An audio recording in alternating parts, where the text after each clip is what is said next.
Olá, pessoal, boa noite. Nós estamos aqui em mais uma formação política básica, tá? Sejam todo mundo bem-vindas e bem-vindos, quem está aqui com a gente ao vivo nesse momento.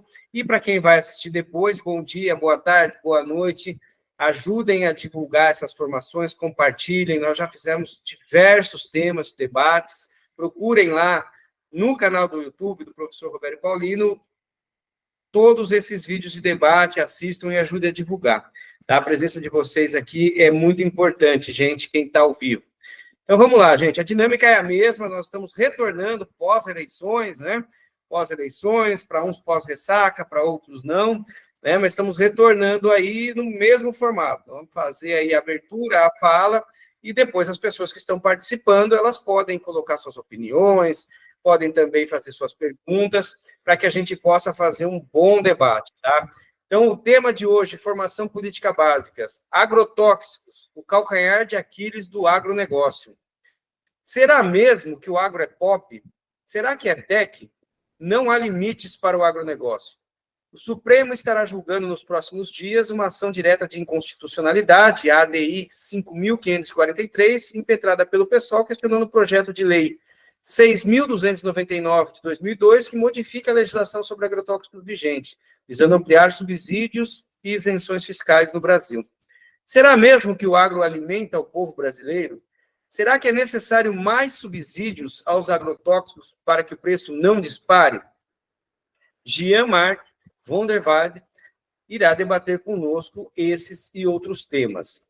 Jean-Marc é agroecólogo e economista com mestrado em Sorbonne, fundador da ONG Agricultura Familiar e Agroecologia, 40 anos de assessoria a comunidades rurais no Brasil e na América Latina e África, membro do Conselho Nacional de Desenvolvimento Rural Sustentável do MDA de 2004 a 2016. Jean, antes de mais nada, muito obrigado pela disposição do seu tempo para estar conosco aqui, tá? Agradecer bastante você, agradecer todo o trabalho que você faz, e que já vem aí sendo divulgado por nós também no Geração 68 e agora aqui nessa formação política básica. A bola está com você, Jean. Obrigado. Valeu, Rodrigo. Boa noite, companheirada. Foi um enorme prazer estar conversando com vocês aqui, como aquele negócio com mais de 50, não, quantos são? Uns 60 anos de militância, a gente fica viciado em discussão, sobretudo discussão de qualidade. Então, essa oportunidade de estar conversando com vocês aqui, para mim, é uma coisa deliciosa. Entende? A gente pode divergir 500 mil coisas, é isso mesmo que é importante, porque, na verdade, a divergência a gente vai esclarecendo os caminhos, que certamente não tem só um, tem possibilidades pela frente. Mas, enfim, agradeço muito essa oportunidade. Eu vou tentar me ater aqui à hora que o Rodrigo me deu, correndo o risco de falar demais, mas vocês podem também me interrompendo, para mim não tem problema nenhum, é só levanta a mão, alguma coisa assim que eu interrompo e a gente vai encaminhando. Deixa eu começar a dar uma espécie assim, de geral nessa história essas questões que o Rodrigo colocou, sobre o calcanhar de Aquiles do agronegócio ser o agrotóxico. Na verdade, isso é uma explicação um pouquinho mais complexa. O sistema do agronegócio está baseado fundamentalmente num princípio que é o seguinte: artificializar as condições naturais de produção. Artificializar ao máximo. É como se você conseguisse o objeto ideal para o agronegócio, é você conseguir eliminar a interferência da natureza nos processos produtivos agropecuários, etc. E os conseguiram fazer muitas coisas nessa direção, mas estão muito longe de conseguir esse controle absoluto.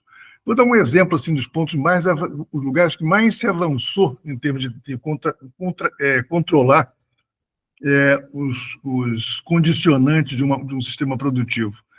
Eu, já muitos anos atrás, por tempo que eu morei exilado na França, trabalhei para o Ministério da Agricultura no governo francês, e todo ano tinha uma enorme, uma das maiores feiras de agropecuária do mundo.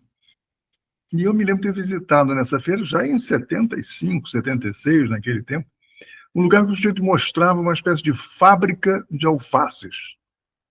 Literalmente, era uma casa, como se fosse uma fábrica, e completamente vedada, colocando assim, uma série de barreiras físicas e biológicas para evitar a contaminação por pragas ou qualquer tipo de doença, vírus, etc., que pudesse entrar dentro daqueles alfacinhos todos protegidos. Não existia um solo, não existiam uns canos de onde saíam, então, brotavam os pés de alface, banhados num líquido artificial com os nutrientes que eram colocados ali. Tudo era por computador, você tinha luz artificial, você tinha temperatura artificial, você tinha praticamente tudo aquilo ali era um sistema artificializado. Eles procuravam ter o controle de luz, de temperatura, de velocidade de crescimento, da alimentação e dos ataques possíveis de qualquer tipo de inimigo põe daquele produto.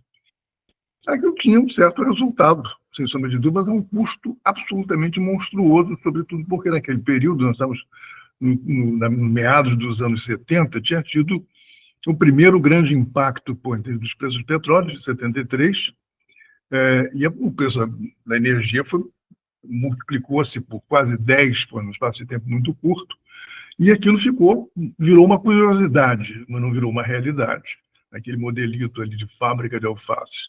Mas isso é o ideal que está na cabeça de todos os cientistas que pesquisam agricultura no sistema convencional, é você tentar estabelecer modelitos para controlar os atores naturais. Agora, os atores naturais mais importantes, e esse tipo de cientistas chamam de inimigos das plantações, das culturas, são fundamentalmente chamadas ervas daninhas, invasoras. Aí você tem alguns tipos de doenças, vírus, e pragas que atacam as plantações. Ora, aí vamos estabelecer o que são os agrotóxicos. Os agrotóxicos são um nome genérico que implica em pesticidas para controle de pestes, herbicidas para controle de ervas, fungicidas para controle de fungos, etc., etc. Então, são biocidas, de uma forma geral. Então, agora, o agrotóxico tem uma série de problemas, porque assim, ele consegue controlar até um certo ponto esses ataques, mas não por muito tempo. Porque a natureza ela reage aos ataques. Quando você está lidando com um universo que não é controlado, quer dizer, que ele está exposto ao mundo real, você tem um ataque de um determinado percevejo, por exemplo, um bicho qualquer, o cara joga um pesticida em cima. Isso pode durar 1, 2, 3 anos de eficiência. Depois começa a ter um processo natural de evolução daquela praga para se tornar resistente àquele ataque. Por isso que você tem uma permanente corrida no sistema convencional da agricultura entre a velocidade de aquisição de resistência por parte dos atacados, quer dizer, os vírus, pragas e doenças, e a velocidade da ciência de produzir novos controles. E, na verdade, essa corrida está perdida. A rapidez com que o sistema científico de pesquisa é capaz de produzir novos controles é muito menor do que a velocidade que as pragas têm de se adaptar. Então, você está sempre numa correria, procurando substituir, e as coisas vão se espalhando. Para vocês terem uma ideia, assim, para mostrar a ineficiência desse sistema, se calculava que, antes da Segunda Guerra Mundial, onde o uso de agrotóxicos era relativamente reduzido, estava muito concentrado em 1 ou 2 produtos, não era uma coisa muito generalizada, se calculava que naquela altura, estatisticamente, nos Estados Unidos em particular, 25% a 30% de todas as culturas em geral se perdiam por ação de diferentes tipos de pragas, vírus e outros inimigos naturais. A partir de então, depois da Segunda Guerra, sobretudo, começa a se desenvolver uma enorme indústria de agrotóxicos que se multiplica, se expande fantasticamente pelo mundo afora. É um dos pilares do sistema do agronegócio. E hoje em dia, quando você analisa qual é o índice de perdas que continua existindo entre o conjunto das culturas dos Estados Unidos, é mais ou menos a mesma coisa, de 25% a 30%. Ou seja, você fez um gigantesco esforço de controle e você continua tendo os mesmos índices de perda que existiam há 50, 60 anos atrás. Ou seja, o sistema não é um sistema sustentável, e esse é apenas um dos elementos O agrotóxico é um dos elementos que aponta para essa questão. Por que ele é o calcanhar de Aquiles? Porque ele é o ponto mais vulnerável. No sistema convencional de produção, exatamente essa perda de velocidade, da capacidade de controle dos agrotóxicos em geral, frente à evolução dos ataques, significa que eles estão sempre dependentes, quer dizer, e muito vulneráveis e perdendo a corrida. Tem outros fatores que essa coisa não é tão grave. Por exemplo, você tem um problema de perda de nutrientes do solo e tem uma perda da capacidade da ciência de produzir adubos químicos que sejam capazes de substituir digamos assim, os nutrientes naturais que existem no solo. Então, você tem, ao mesmo tempo, você tem o solo se esgotando, generalizadamente, vai variar de acordo com o tipo de solo, de acordo com o tipo de uso, enfim, mas há um processo generalizado estatisticamente, mundo afora, de perda de capacidade nutritiva dos solos. E, por outro lado, o sistema convencional utiliza adubos químicos para superar, quer dizer, ou tentar superar essas perdas. Ocorre que até pouco tempo atrás, os adubos químicos estavam centrados em 3 fatores, são os fatores chaves da alimentação na maioria das plantas, que é fósforo, potássio e nitrogênio. Agora, é como se ao você colocar no solo, quer dizer, o fósforo, potássio e nitrogênio a cada cultura, é como se você quisesse alimentar uma pessoa só com arroz, feijão e mandioca. Ninguém vive bem com arroz, feijão e mandioca. Você pode sobreviver, quer dizer, mas vai ter uma série de problemas de saúde, de desequilíbrios nutricionais, etc. Vai faltar vitamina, vai faltar sais minerais, vai faltar um monte de coisa. Mas com as plantas é a mesma coisa. E uma planta vive só de 3 macronutrientes, como se chama, né? Fósforo, potássio e nitrogênio. Aí precisa de dezenas de outros nutrientes, em quantidades muito menores, mas que são fundamentais para plantas terem um desenvolvimento saudável. Então, o fato que no solo esses nutrientes estão desaparecendo e não havia reposição nos adubos químicos, significa que as plantas foram ficando mais vulneráveis. Quando elas ficam mais vulneráveis, significa também que o efeito do ataque de pragas é maior, né? Ele vai ter um impacto ainda mais avançado. Por isso que é um conjunto de desequilíbrios que torna esse sistema convencional extremamente vulnerável. Estou entrando num excesso de tecnicalidade, talvez, mas é só para indicar que a propaganda é extremamente bem feita, isso tem que reconhecer, né? Tem que tirar o chapéu que quem montou esse sistema de propaganda do agronegócio foi nos tempos daquela que foi ministra da Agricultura da Dilma, que é o nome dela? Cátia Abreu. Cátia Abreu, como presidente da CNA, ela montou esse sistema mais modernizado de propaganda e teve um efeito absolutamente espetacular. Você pergunta para qualquer leigo que assiste no Jornal Nacional, nos anúncios dos horários nobres, aquelas imagens fantásticas que eles montavam ali, todo mundo está convencido que aquilo é a única maneira de você produzir que existe. Qualquer coisa que não seja aquele gigantesco tatu, aqueles imensos campos, todos iguaizinhos, plantados igual. Se não é assim, não é bom. Isso é efeito eles conseguiram ter, provavelmente, para muita gente. Agora, isso está longe, a quilômetros da verdade. Isso é um fake news, mais fake news que você pode imaginar. Isso é falso. E aí é falso aqui e é falso em qualquer outro lugar. Quer dizer, significa que esse sistema, com os seus desequilíbrios, quer dizer, que aí vão ter outros tipos de impacto em outros lugares que também são desequilíbrios. Um deles é o custo energético desse sistema produtivo. Hoje em dia, você tem mais ou menos, você produzir 1 caloria para consumo humano ou animal na agricultura, você investe 10 calorias. Isso é um balanço energético que não podia ser mais detestável, mais horroroso. Ele é inviável. Ele só funcionou durante muito tempo porque você teve um largo período enorme, o século passado praticamente inteiro e uma parte deste, em que você tinha uma disponibilidade de combustível fóssil, sobretudo de petróleo e gás, e gigantesca, com preços que foram muito tempo muito baratos. Então, isso aí é o que permitia, era uma espécie de subsídio onde você estava apostando digamos assim, um tesouro e que estava sendo gasto, sem pensar no futuro. Havia uma crença também generalizada de que os recursos de petróleo eram eternos. Existiam, era só questão de procurar. Evidentemente que os especialistas já sabiam há um bocado de tempo, e um deles, um dos mais interessantes, que era um geólogo americano dos anos 50, que o sujeito, e nos anos 58 ele fez uma previsão analisando a evolução dos postos de petróleo nos Estados Unidos. Ele diz assim, olha, a curva de produção de petróleo nos Estados Unidos vira em 1970. A partir de 1970, nós vamos começar a ter uma queda na nossa produção. Nós vamos chegar no pico, ficou conhecido como o pico de King, que era o nome desse cara. O pico de King, entendeu? Assim, a partir de 1970, a curva começa a virar e a produção americana começa a cair.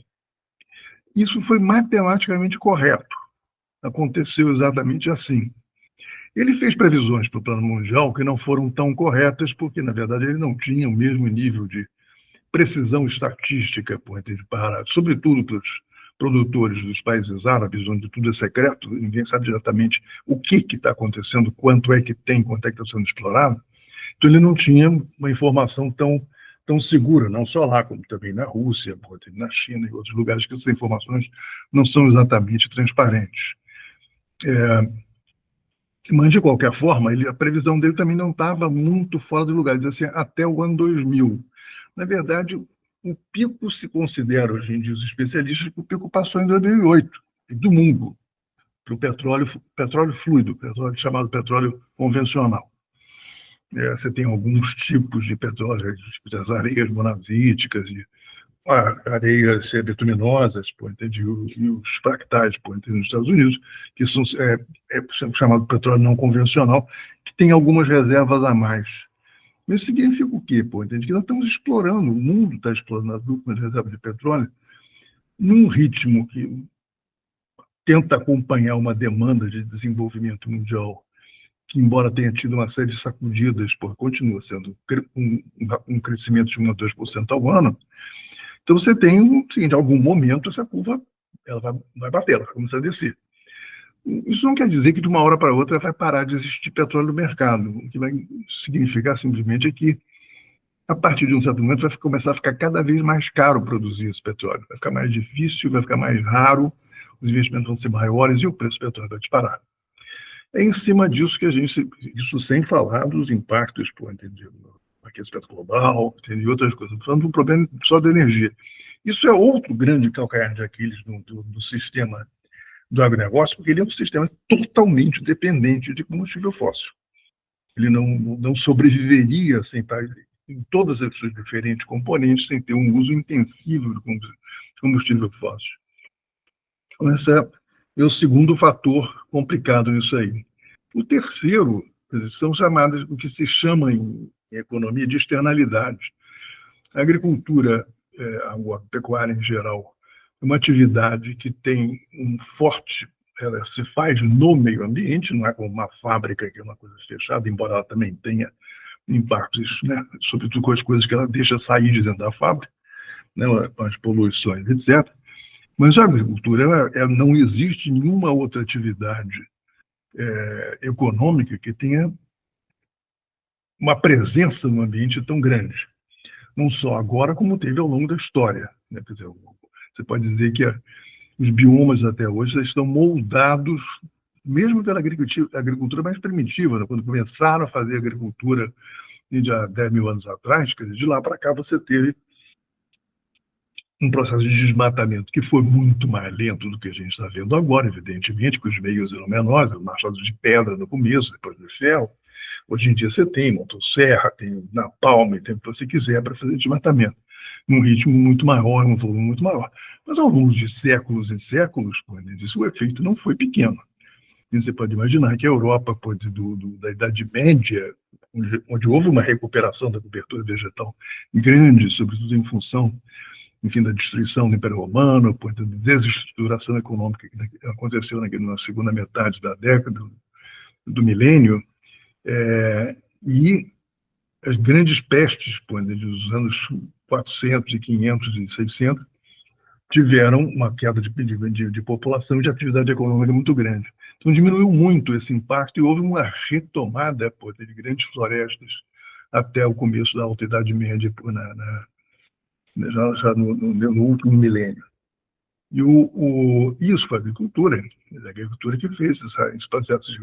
E tanto é que existem pesquisadores que discutem essa ideia, que vocês devem ter ouvido falar, de que nós estamos na idade do antropoceno, ou seja, na idade da Terra, em que a atividade humana ela é o principal fator, quer dizer, do funcionamento do clima, ou do desfuncionamento do clima, e se faz esse cálculo, o antropoceno teria começado, há várias discussões, teria começado com a Revolução Industrial, 1780 e poucos, 1770 e poucos. Outros dizem que, na verdade, o antropoceno fica mais caracterizado depois da Segunda Guerra Mundial, quando você tem a chamada grande explosão, quer dizer, crescimento aceleradíssimo do impacto ambiental, da indústria, etc, etc. Mas tem gente que diz o seguinte, não, na verdade, isso começou quando começou a agricultura. O antropoceno, quer dizer, mais lentamente, mas a mudança, inclusive na perspectiva de aquecimento global, começa em há 10 mil anos atrás. E quando você começa o desmatamento provocado pela agricultura, começa a provocar uma modificação na emissão de gases de efeito estufa. Ou seja, lentamente, mas isso acabou criando uma inflexão quando na pesquisa científica, o que se esperava era que nós estaríamos agora em pleno, já pelo menos há uns 300, 400 anos, já estaríamos em pleno início de um processo de uma nova glaciar. Ela não aconteceu porque houve essa modificação provocada por quem? Pelo próprio homem, mas há muito mais tempo. A agricultura, portanto, tem um impacto enorme há muito tempo, é uma atividade absolutamente essencial pela sua presença, seu contato com a natureza. Agora, o que se chama de externalidade assim, é quanto é que custa a ação da produção agrícola, da pecuária, não do seu custo de produção estrito sensu, mas, digamos, outros custos que não estão ligados ao produto que ele está colocando no mercado, mas que têm efeito sobre o conjunto da economia. Então, por exemplo, uma coisa simplíssima é o seguinte, quando você faz aqueles grandes desmatamentos e faz aquelas grandes culturas, monoculturas por grandes tratores, etc., aquilo provoca uma erosão enorme, e essa erosão, a erosão significa que a terra fica solta, ela começa a correr. Né? A chuva leva para cá, para lá, etc. De onde é que ela vai parar? Pode entrar num rio e parar no mar. Mas ela também pode parar numa represa. Entende? Então, o assoreamento de represas, assoreamento de rios, isso é uma das chamadas externalidades da agricultura e da pecuária. Isso aí tem um custo, porque você tem um custo porque, de repente, vai gerar menos energia, ou vai gerar um investimento para como se chama isso, dragar os reservatórios, você vai precisar abrir canais para os rios poderem ser navegáveis, enfim, tem tudo mais. Isso para dar um exemplo, mas tem vários outros. Então, e a externalidade da agricultura, sobre isso vai variar de acordo com o grau de intensidade com que ela é aplicada nesse sistema convencional, mas ela representa, em média, 3 a 4 vezes o valor produzido, o valor de mercado produzido pelo agronegócio. Quer dizer, o custo da externalidade é muito maior do que aquilo que é o benefício, entre aspas, porque o benefício vai para alguns, da produção agropecuária. Bom, isso é um quadro para mostrar que nós estamos lidando com um sistema que é absolutamente insustentável. Agora, o que é que garante que ele sobreviva nesse momento? E não é de hoje, já é de um bocado de tempo para cá que ele vai crescentemente. É um sistema que, para sobreviver economicamente, ele precisa de subsídio. Ele só vive de subsídio. Se for fazer um balanço de custo-benefício sem os subsídios, está quebrado. A maior parte do agronegócio já tinha quebrado há muito tempo aqui, nos Estados Unidos, na Europa. Em média, nesses países mais desenvolvidos, inclusive, os subsídios são muito maiores do que os nossos. Quer dizer, eles têm mais dinheiro para fazer isso. Você tem na Europa, vocês consideram, assim, teve um período, isso deu uma certa modificada, mas tem um período, e se dizia que para cada dólar produzido ou para cada euro produzido pelos agricultores e criadores na Europa, você tinha um outro euro que a União Europeia colocava no cofrinho deles, para garantir que o sistema funcionasse. Esses subsídios passam de várias formas. Quer dizer, tem um subsídio direto ao produtor primário, né, produtor, o cara que está lá plantando, colhendo ou criando, mas você tem talvez mais ainda nas indústrias que servem, né, que produzem insumos para que esse sistema funcione. Então, a indústria de adubos e a indústria, são 3 indústrias fundamentais nessa história, que é a indústria de adubos químicos, a indústria de agrotóxicos e a indústria de sementes, né, com a produção de sementes chamadas sementes melhoradas. E agora, mais recentemente, com a tecnologia de transgenia, você tem um produto ultra especial, que vai se diferenciando dos produtos naturais de uma forma mais radical. Então, esses 3 setores, segmentos, eles são extremamente concentrados no plano mundial. Você tem um nível de controle de oligopólio em cada um deles, está assim, na base de 3, 4, às vezes 5 grandes empresas transnacionais controlam 70%, 80% do mercado. Então, você tem isso vale para todas as 3, né, todos os 3 setores. E os processos de concentração continuam rolando. A gente pensa que ele se achava, algum tempo atrás, que esse setor, digamos, de sementes, que foi particularmente, ganhou muito relevo nos últimos anos, ele teria chegado a um limite com 3, 4 grandes empresas como a Syngenta, a Monsanto e a Bayer. Hoje em dia, a Syngenta foi comprada pelos chineses, a Bayer comprou a Monsanto, a BASF comprou uma outra. Então, na verdade, continua havendo um processo de concentração grande, o que significa que eles podem comandar o mercado com muito poder. A mesma coisa acontece no setor de adubo químico. Agora, todos eles recebem muito dinheiro. Na verdade, há mais subsídio para os insumos, das indústrias de insumos, do que há subsídio direto para o produtor. Existe muito subsídio para o produtor, mas o outro ainda é maior. Não precisa uma notícia recente aqui, que eu vou ver se eu consigo achar no meio dessa confusão, mas que estava dando uns números, que, assim, só esse ano, 2024, as isenções fiscais do agronegócio, não de tudo, alguns números que a gente conseguiu pensar, chegaram a 30 bilhões. 30 bilhões. E está longe de ser a totalidade. Eu diria que, se a gente jogar a totalidade, isso vai levar pelo menos 50% a mais. Isso aí pega o quê? Adubos e fertilizantes, maior, 15 bilhões. Os defensivos, 11 bilhões. Defensivos é o nome bonitinho dos agrotóxicos. Depois, você tem a soja sozinho, um produto sozinho tem um subsídio de 3 bilhões.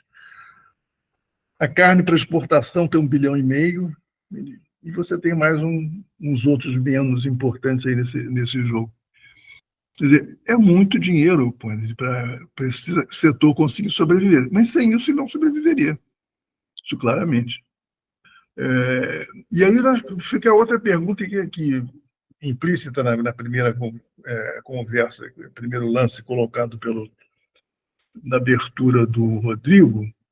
E afinal de contas, eles não são fundamentais para alimentar o mundo, alimentar nós brasileiros, o mundo inteiro, com esse sistema, né? É o que eles costumam dizer, né? O argumento principal usado pelo pessoal do agronegócio, que eles vão discutir com o governo, com a opinião pública, fazer balançar na opinião pública manchete em cima de manchete, que nós alimentamos os brasileiros, se não nos derem esses fatores, eles vão morrer de fome, todo mundo, é uma chantagem espetacular. Mas, na verdade, o agronegócio não tem exatamente um sentido, uma orientação para alimentar ninguém. Na verdade, a única preocupação que eles têm com bons capitalistas é ganhar dinheiro. Se esse dinheiro vai ser usado, exportando para as galinhas da China comerem os grãos produzidos aqui, ou seja lá o que for, não interessa. O que interessa onde é que você pode ganhar mais dinheiro. Esse é o eixo orientador básico. né? Para vocês, evidentemente, não é nada estranho, porque todo mundo aqui sabe que o capitalismo funciona assim. Agora, do ponto de vista do conhecimento de público, o que isso implica, quer dizer, esse processo? Em primeiro lugar, a agricultura brasileira tornou-se uma agricultura altamente internacionalizada. Ela sempre foi, né? Lembremos que esse país foi criado, foi roubado aos indígenas para produzir uma commodity de exportação, que era o açúcar, ou um produto natural de exportação, que era o pau-brasil, era um processo extrativo. Mas, enfim, considerado um dos primeiros elementos tipicamente capitalistas, apesar do escravismo que fazia parte dele, era a produção de açúcar para o mercado no Brasil, para o mercado europeu, já nos anos 1500 e lá vai fumaça. Agora, neste momento, nós estamos, depois de ter passado um período de flutuação na nossa economia e na própria orientação do agronegócio, nós estamos muito, muito imbricados com o sistema internacional. O que significa que não só, quer dizer, o preço de Chicago ou de qualquer outra bolsa internacional de produtos, de commodities, vai definir, quer dizer, a orientação daquilo que vai ser cultivado aqui, como indiretamente ele incide nos preços daquilo que não é exportado. Eu vou explicar como. Os paranaenses devem saber bem dessa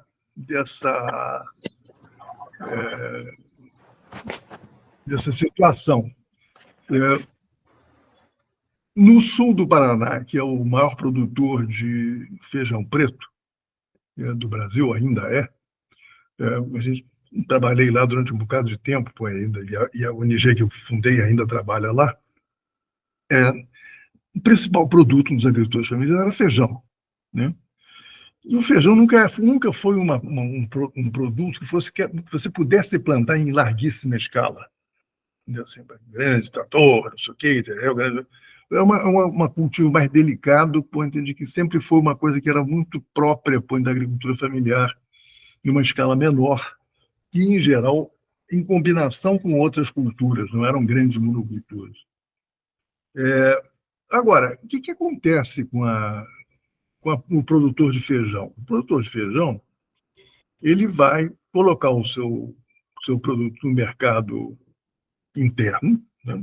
Não existe exportação de feijão, e o preço que ele vai receber depende do poder de compra desse mercado interno. E o poder de compra do mercado interno, da população, do povão brasileiro, é muito baixo. Portanto, se você nunca teve, e não tem, quer dizer, um mercado com demanda forte, porque a pobreza é muito grande. Então, você tem... O que acontece, então, com esse... Qual é a alternativa que ele tem na frente? Ele está vendo o sujeitinho, que é o vizinho dele, que é produtor de milho, e que está produzindo para vender para o mercado internacional, o cara se dando bem. Porque, ou seja, indiretamente, o que ele acaba fazendo? Ele acaba trocando. Ele sai da produção de feijão, vai sair para a produção de commodities. Soja, milho. Isso aí rolou no Paraná, rodo, e no Rio Grande do Sul também. Então, você tem indiretamente, esse mercado internacional define não só a orientação do que você produz, como ele vai acabar definindo os preços do mercado interno também. Então, não existe esse negócio que está alimentando malíssimo, entende? A população brasileira. Quer dizer, você tem a produção de produtos básicos do consumo tradicional brasileiro, que não era um consumo ruim do ponto de vista... Era ruim do ponto de vista de quantidade, não sei o quê, mas a qualidade nutricional da dupla arroz com feijão é grande. Isso aí não era uma má coisa. Isso aí foi sendo perdido. Feijão com arroz com feijão. Hoje em dia é comida de fim de semana. A maior parte das pessoas não come mais arroz com feijão, o povão não come mais. Hoje em dia ele come arroz com salsicha, ou com miojo, e mesmo assim o arroz está ficando difícil. Então, a qualidade da alimentação vai ficando cada vez pior, até porque uma outra forma do agronegócio ganhar dinheiro é ele superprocessar, os seus produtos de pior qualidade, de vender esse negócio relativamente barato para o mercado interno. Então, as pessoas estão comprando alimentos de péssima qualidade nutricional, porque são mais baratos, e deixando de consumir aquilo que deveriam consumir para ter uma vida saudável. Tudo isso faz parte do mesmo jogo, é o chamado sistema agroalimentar, né, que é dominado, evidentemente, amplamente pelo agronegócio, e que reflete-se também em cima da produção da agricultura familiar, muito embora eu acho que o governo teve o governo Lula, o PT, quando eles tiveram, ao longo de todo o seu período de governo, eles tiveram o mesmo falha de observação, que é achar que não existe contradição entre essas coisas. Não, tem lugar para todo mundo, o agricultor familiar que pode produzir alimento, o grande produtor pode ser transgênico para exportação, o Brasil é grande, tem lugar para todos, quem quiser produzir orgânico produz, quer dizer, tudo tem bom na gente e todo mundo está feliz e contente dentro do mesmo balaio. Não fica. Não fica, que isso é tudo competitivo, isso tudo é briga de espaço, briga de terra, briga por subsídio, briga por energia, enfim. E o fato é que a agricultura familiar foi marginalizada pesadamente, né? E, embora ela hoje tenha uma participação da agricultura familiar na produção de alimentos é muito menor do que aquilo que a própria agricultura familiar propagandeia, né? Todas as organizações o CONTAG, a FETRAF, o MST, todo mundo, a agricultura familiar produz 70% dos alimentos da mesa dos brasileiros. Não é verdade. Não é verdade há algum tempo. Isso foi verdade em 85. E olha lá. De lá para cá, esse papel da agricultura familiar foi diminuindo muito. Pô. Hoje em dia, a agricultura familiar tem 23% do valor de toda a produção agrícola brasileira está na mão da agricultura familiar. E nem tudo isso é alimento. Uma parte significativa do que é a produção da agricultura familiar do Sul é commodity. Né? Também está engatada no mercado internacional. Ou seja, essa situação não é de fácil solução. Na verdade, ela precisaria de uma solução extremamente radical e com a dificuldade que nós temos, como a correlação de forças não é fácil, de certa forma, isso encobre o fato de que, no fundo, uma boa parte dos meus companheiros de esquerda de muito tempo nunca acreditou em outra coisa senão nesse modelo do agronegócio. Na verdade, eu ouvi isso em alguns momentos em que essas coisas eram mais sinceras, e é o seguinte: não, o importante não é a tecnologia que é aplicada, mas quem controla as forças produtivas. Então, é como quem diz: não, nós vamos fazer uma produção coletiva. Isso foi o discurso do MST há um bom tempo. Vamos fazer uma produção coletiva, utilizando tecnologia de ponta, e isso aí vai ser a solução. Não foi, eles quebraram a cara, e depois, com o tempo, começaram a entender que o buraco era mais embaixo. E hoje em dia são um dos mais fervorosos defensores da agroecologia. Mas teve uma época que a gente quebrava um pau redondo, nos anos 80. Cansei de bater boca com nossos amigos do MST. Agora, essas soluções que a gente precisa, em primeiro lugar, que as pessoas, sobretudo os dirigentes políticos, líderes políticos, entendam o que é. Precisam espontaneamente, isso não vai acontecer. Né? Para isso existem, um papel político dos partidos, que é você trabalhar pela conscientização das massas. As massas se conscientizam, às vezes, simplesmente, espontaneamente, pela luta, mas tem uma necessidade importante do partido político para você introduzir elementos que não são, digamos assim, da espontaneidade. São elementos de uma consciência de classe, de uma consciência política mais aprofundada. Então, aprofundar essa ideia de que o agronegócio é o inimigo, é o inimigo da sociedade, dos pequenos produtores, dos consumidores, é um inimigo do meio ambiente no Brasil, entende? E ele é um inimigo político, que o governo não parece que não entende desde muito tempo. O governo Lula foi assim nos áureos tempos dos primeiros 2 governos, em que eles fizeram concessão em cima de concessão para o agronegócio, na expectativa de que eles iam convencê-los de que ele não precisava brigar, eles fariam as coisas que eram necessárias, eles ajudariam. Não adiantou nada. A primeira oportunidade era o governo Dilma. Eles nem piscaram, não passou por aí. E ele continua fazendo a mesma coisa. Ele tome concessão, e os caras estão nem aí para ele, estão lá conspirando com o Bolsonaro, por aí vai. Ou seja, é um inimigo político, é um inimigo econômico, é um inimigo do meio ambiente. Então, e eu acho que é o fator mais negativo para o nosso futuro imediato, médio e longínquo. Né? Porque a nossa contribuição para pegar um tema de fundo, e eu vou parar por aqui para a gente bater bola, a contribuição brasileira para o aquecimento global, ela é essencialmente a contribuição do agronegócio. Aqui o peso da nossa emissão de gás de efeito de estufa não é os carrinhos velhos, quando de ano soltando fumaça, ou mesmo novos que também soltam fumaça, ou quaisquer outras formas que existem, são significativas e estão muito aquém do peso do desmatamento, do peso das queimadas e do peso da própria produção do agronegócio, aplicação de agrotóxicos, etc. Aplicação de fertilizantes, tudo isso gera gases de efeito de estufa em massa, né, em grande massa. E nós somos o quinto maior produtor de gases de efeito de estufa do mundo. Ou seja, se a gente quiser nos ajudar e ao mundo a sobreviver, a gente tem que botar um freio muito rápido e muito pesado no sistema do agronegócio.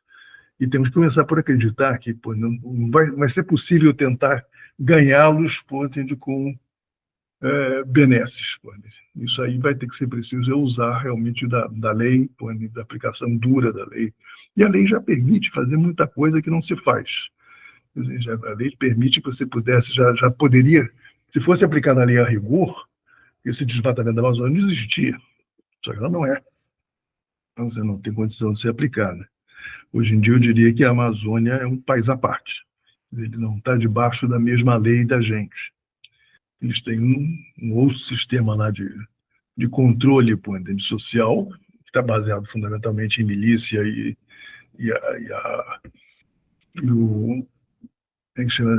os grupos de delinquentes, e um conjunto de atividades ilegais que estão, hoje em dia, sendo o instrumento de lavagem de dinheiro.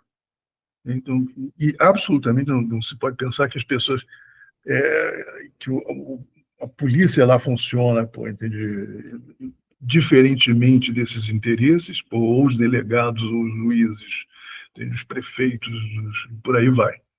E essa última eleição foi uma lavada dos defensores de mineração, de exploração ilegal de floresta, de grilagem, eles ganharam espaço para tudo que foi lá.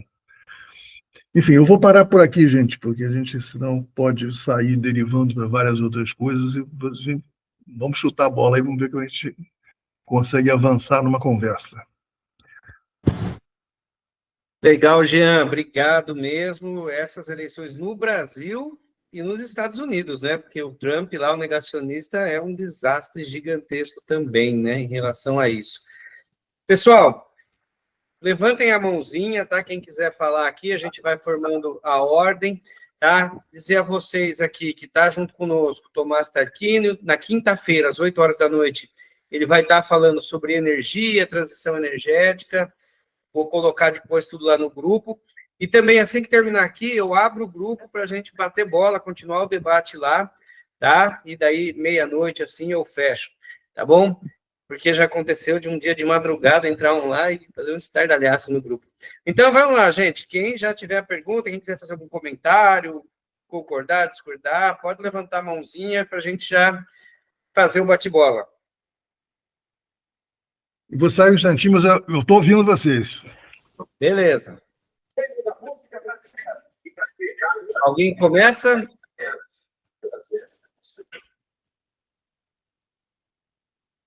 Ali, ó, já é a Isabel. Só vamos esperar ele voltar aqui, tá? Aí já. Enquanto a Isabel vai falando, gente, pode ir levantando a mão para formar a fila. Isabel, prazer ter você com a gente aqui. Manda ver. Oi, Rodrigo, tudo bem? Foi um prazer revê-lo. Há muito tempo que a gente não se fala, né? Mas as pedras rolam. Hã? Precisamos nos falar mais, nos encontrar as mais. pedras rolam e terminam se batendo e se encontrando, né?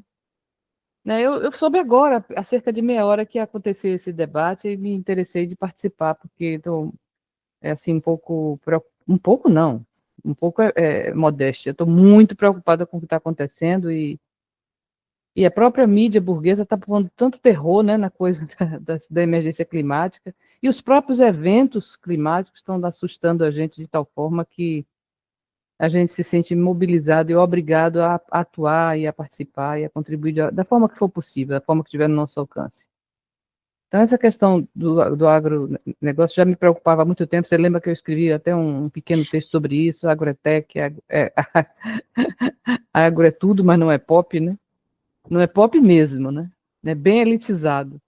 E já na época me preocupava com algumas questões que eu sei que não são o ponto de pauta aqui hoje, porque aqui o Jean está falando dos agrotóxicos. E eu acho que a questão do agronegócio também tem outros problemas graves, como, por exemplo, o trabalho infantil, o trabalho similar ao escravo, enfim, e outras formas de poluição, como, por exemplo, imagino eu que os agrotóxicos não estão só na produção, nós não estamos só nos prejudicando ao consumir o alimento com agrotóxicos, mas as águas, os mananciais, os corpos d'água, os rios, tudo que é lavado, né, enfim, o agrotóxico também, o agronegócio joga os seus resíduos também nos mananciais, então a gente bebe uma água contaminada de agrotóxico, né? E sem falar de uma outra questão que eu queria que o Jean-Marc, se pudesse, falasse, que é um assunto que estava também me preocupando, a questão das outorgas de água. Né? A água potável, a água como um bem que vai ser motivo de guerra no futuro, se é que já não estão acontecendo, a falta d'água, né? As secas, e o absurdo de outorga que o governo federal libera para o agronegócio, em termos de volume d'água. São bilhões de litros d'água para produzir, não só para o agronegócio, aquele que planta, mas a agroindústria, de um modo geral, a indústria de aves, de porcos, de mamíferos, de gado, enfim. Tudo que está vinculado a esse mercado, a esse setor produtivo chamado agroindústria. Uma das coisas mais preocupantes são as outorgas de água. Eu queria que você falasse um pouco disso, Jean-Marc. Porque a água, a gente não pode passar sem água, né? E ela está sendo poluída pelo agrotóxico e está sendo roubada pelo agronegócio. Como é que a gente fica? Como é que nós ficamos em relação a essa questão das outorgas, desses bilhões de litros d'água para esses grandes industriais do agronegócio? Obrigado, Isabel. Vou passar aqui para o Thomas Clarquini e depois você comenta, tá? É com você, Thomas. Obrigado pela sua presença com a gente hoje aqui. Obrigado. Boa noite a todos. Boa noite ao quase xará, o Tomazini, ao Jean e ao Júlio e aos demais. Eu só queria salientar um aspecto que me parece, dois aspectos que me parecem bastante importantes.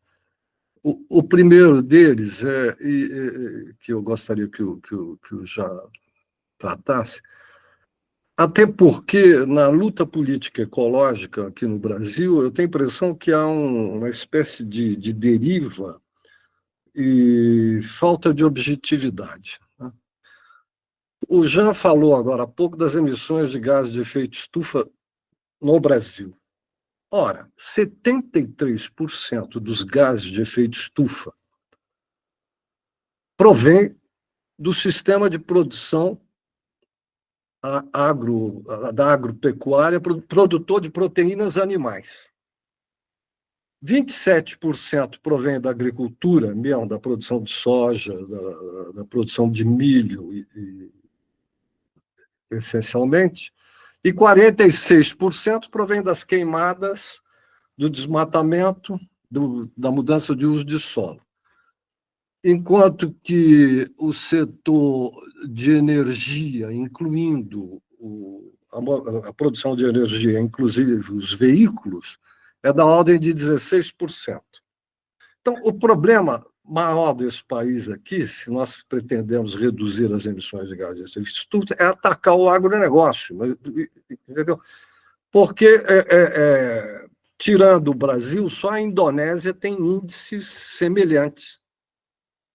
Normalmente, no mundo, as emissões de origem agrícola e mudança de uso do solo estão na faixa de 20 a 25%, no máximo 30%. Ora, nós estamos em 73%, sendo que 46% são queimadas, desmatamento. Bom, então o que acontece? Quando a gente ouve todo esse debate que não se pode explorar petróleo na foz do Rio Amazonas, que isso vai ameaçar a foz, vai ameaçar uma parte do delta Marajoara, etc., estão se equivocando de objetivo. Não se deve explorar petróleo na foz do Rio Amazonas por causa das emissões de CO2 no mundo, porque o CO2 é o principal gás de efeito estufa, ele é irreversível, porque quando a gente analisa um problema de dano ecológico, a gente precisa saber se o efeito é local, regional ou global. O CO2 é global. E se é reversível ou irreversível. Se a gente corta uma árvore que não está em extinção, a gente pode plantar 300 outras. Então, é reversível. No caso do CO2, não.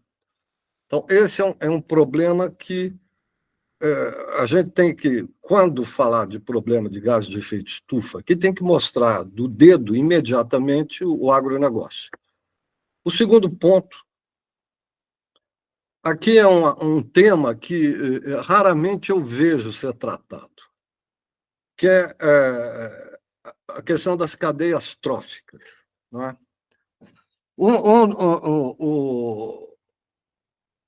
O resultado da produção desse agronegócio, em termos econômicos e ecológicos, é pífio com relação ao estrago que ele faz. Por quê? Porque esse sistema que nós estamos implantando aqui é essencialmente destinado para animais. Não é? As pastagens são para animais, essencialmente.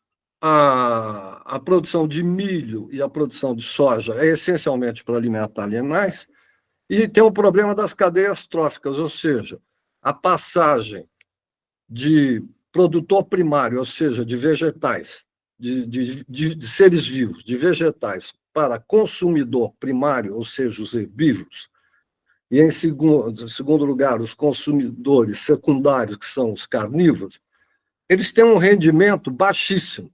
Então, para simplificar, uma vaca, se fosse uma máquina, seria uma máquina de transformar biomassa vegetal, ou seja, vegetais, em biomassa animal, em matéria seca. Então, se nós damos para um ruminante 10 quilos de soja para ele comer, ou 10 quilos de biomassa em matéria seca, ele só vai transformar em leite, carne e derivados em 1 quilo de matéria seca. Então, se desperdiça 90% sob a forma de estrume e de calor. Então, toda essa exportação que a gente tem aqui para fora, na verdade, só 10% dela vira carne, leite e derivados, inclusive para o consumo interno. Então, por essa razão, nós temos que diminuir, eu não estou pregando aqui vegano, nem nada, temos que diminuir a carne, não é?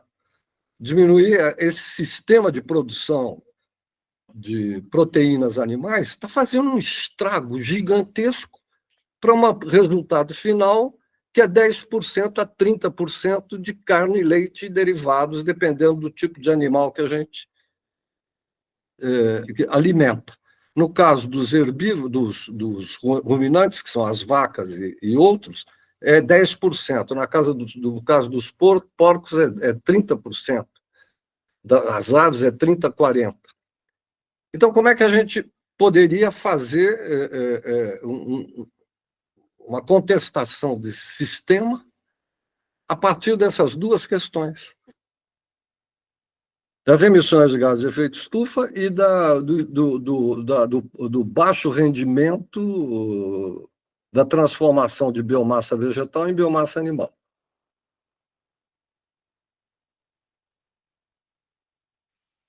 Muito obrigado. Antes de passar a bola aqui para o Jean, não tem ninguém inscrito ou inscrita, eu coloquei ali no chat, pessoal, o link para vocês poderem acessar os artigos do Jean. São 60 artigos, amanhã sai mais um, propostas para o Ministério do Desenvolvimento Agrário e Agricultura Familiar, então amanhã sai quentinho um artigo novo. E também coloquei o link do artigo que a Isabel falou, citou, o artigo que ela escreveu, né? Agro é tech, agro é tudo, e agro é pop, tá? Então tem o link aí também. O Timóteo se inscreveu, Cláudio Timóteo, mas antes eu vou passar por Jean Marc, e daí depois a gente volta aí para os demais que estão se inscrevendo. Vai lá, Jean. Olha, tentar voltar aqui para...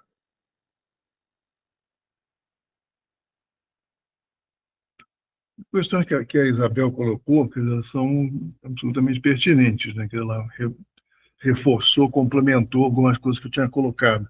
E eu agradeço, porque não daria pé realmente de eu colocar tudo. Eu vou pescar, quer dizer, uma das questões que ela levantou, quer dizer, que são duas que acho que são as mais importantes. Uma é os impactos climáticos do agronegócio, quer dizer, que o Tomás colocou também, pois eu já tinha tocado. A agricultura propriamente dita, quer dizer, a atividade primária agrícola, mundialmente falando, quer dizer, ela tem ela representa mais ou menos 25% a 30% dos gases de efeito estufa, diferentes tipos de gás. Se você somar a esse produção primária, né, o efeito de desmatamento, de mudança de uso do solo, isso voa para 37% para 40%. Mas se você for pegar o conjunto do sistema do agronegócio, não é? Pegar todos os setores, mais o industrial, produção de insumos, a questão das perdas de desperdício que é gigantesco, né, no sistema, sobretudo ocidental, são praticamente 50% de tudo que se produz de alimento é perdido, é jogado fora. E isso aí vai poluir também, vai para lixão, aí tem todas outras formas de poluição que também emitem gás de efeito estufa, também contaminam solos e águas. Então, se você pegar o conjunto do setor chamado setor agroalimentar, área industrial, área agrícola, etc., tudo, consumo, tudo mais, isso é 50% da emissão de gases de efeito estufa, 50,2% do total das emissões. Então, é aquele negócio, claro, é fundamental você travar os combustíveis fósseis, claro que é essencialíssimo. Se você não travar o uso dos combustíveis fósseis, você não consegue segurar o problema. Só que, de uma forma ou de outra, quer dizer, eles não são o principal fator. O só fator é a própria agricultura, enfim, o sistema do agronegócio como um todo. Por outro lado, eu tenho uma coisa que eu não cheguei a tocar, que foi importante a Isabel ter levantado, que é a questão da água e o sistema do agronegócio. O consumo de água potável no mundo, ele é, em média, 70% de toda a água potável do mundo é usada na agricultura. O resto é usado em consumo pessoal, é usado na indústria, é usado em outras coisas, enfim, para limpar calçada, enfim, por aí vai. Mas 70% no mundo inteiro é usado em produção agrícola. No Brasil é quase 80%. Está muito acima da média mundial. Quase 80% de toda a água utilizada na agricultura. E olha que a gente não tem tanta irrigação aqui no Brasil. E ou seja, a expectativa é de que vai ter muito mais demanda de água para irrigação, para agronegócio. E essa água é o seguinte: a gente se habituou com um conceito aqui no Brasil, é o seguinte, que tudo que a gente tem, né, que a natureza nos oferece, é eterno e gigantesco. Tem terra para todo mundo, né? Não se preocupe que não precisa brigar porque tem terra suficiente, né? Não precisa brigar porque tem água suficiente.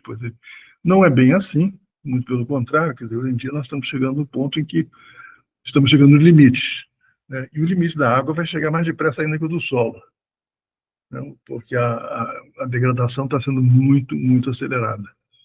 Você já tem, além do que, obviamente, quer dizer, com a mudança climática, nós estamos vendo o que está acontecendo. A seca desse ano ela foi uma catástrofe nacional. As secas antigamente já estão confinadas nos semiáridos, agora já são secas nacionais. Está em cima e embaixo, aí você tem uma área de muita chuva no sul, num certo momento, mas o sul também é afetado por seca, não pensa que não, a gauchada toda aí sabe disso, Paraná também. Então, a questão da água vai se tornar, muito provavelmente, uma questão de conflito quase tão sério como foi ao longo do século passado os conflitos por petróleo. Você já tem essa situação grave de situação de tensão entre países, porque que compartilham rios, né? Então, você tem vários exemplos. O Rio Colorado, por exemplo, quando ele chega na fronteira do México, ele foi transformado num riacho. E um riacho de agrotóxicos, né? Porque praticamente a dia não tem mais nada de água. Uma enxurrada de lama de agrotóxico que vem recebendo isso aí ao longo do trajeto todo. Você vai para Portugal, quer dizer, entende? Quando o Tejo passa a fronteira de Portugal, da Espanha para Portugal, ele já está reduzido a 1/4 do seu fluxo. O resto está tudo tirado para irrigação na Espanha. Então, eles vivem um conflito sobre os direitos das duas populações de usar, dos dois países, de usar essas fontes. E você vai mundo afora com isso aí.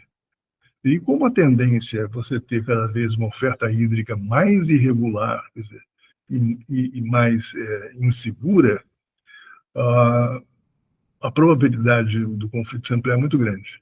Então, um sistema que é tão consumidor de água como é o sistema do agronegócio, quer dizer, ele também é outro calcanhar de Aquiles. Quer dizer, ele não só se encaminha, quer dizer, para um impasse, mas antes disso ele gera um impasse para todo mundo. Né? Porque onde ele puder, ele vai tirar água, ele vai disputar água com outros consumos. O Califórnia, hoje em dia, é um exemplo clássico.